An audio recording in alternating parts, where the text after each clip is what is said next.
Дочь президента Сооронбай Жээнбекова помогает медикам.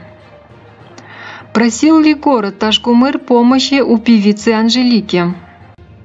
В дневных стационарах Бишкека снизилось количество обращающихся. Обо всем расскажем далее.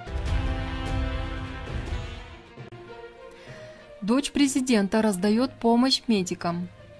Дочь президента Кыргызстана Бактыгуль Жээнбекова раздает продукты питания и другую помощь медицинским работникам больниц, где лечат пациентов с COVID-19 и внебольничной пневмонией. Фото опубликовали пользователи социальных сетей.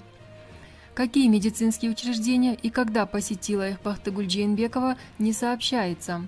Пользователи соцсетей похвалили дочь главы государства за то, что она в рядах волонтеров, которые сейчас просто спасают работников системы здравоохранения. Напомним, что у Сооронбая Жээнбекова двое детей – дочь и сын. Бактыгуль замужем за сыном депутата Жогорку Кеңеша Алиарбека Абджалиева. Иман учится в 5 классе одной из бишкекских школ.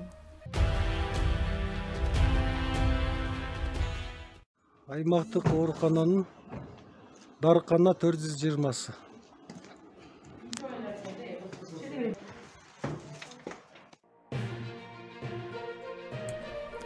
В сеть выложили письмо певицы Анжелики от директора больницы. Ранее в социальных сетях появилось письмо от имени директора больницы города Ташкумыр Алмазбека Мырзасапарова, адресованное певице Анжелике Кайратовой.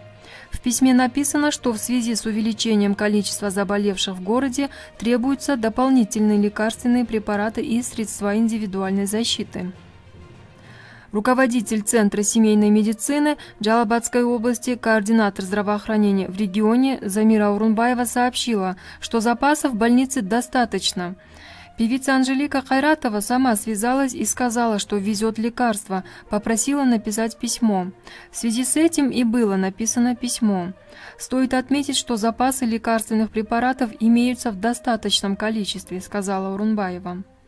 Мырзасапаров ответил, что запасов лекарственных средств и денег достаточно, но, как говорит он, руководитель объединения Садака Беремдик Малабеков попросил его все же написать письмо, так как в условиях нынешней ситуации дополнительная помощь не помешает.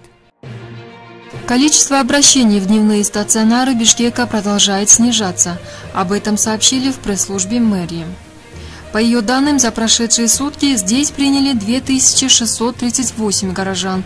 Для сравнения, днем ранее в лечебницу обратились 2905 горожан. За весь период дневные санчасти приняли 65 768 человек, 3 ночных – 5416 человек, проинформировали в мэрии. Отмечается, что в последнее время в дневных стационарах случаев с летальным исходом нет. При всех формах течения заболевания врачам стационаров запрещено назначать лекарства сверх протокола, выписывать недоказанные препараты, добавили в мэрии. Медики систематично проходят тренинги по алгоритмам лечения COVID-19 с пульмонологами, инфекционистами и клиническими фармакологами.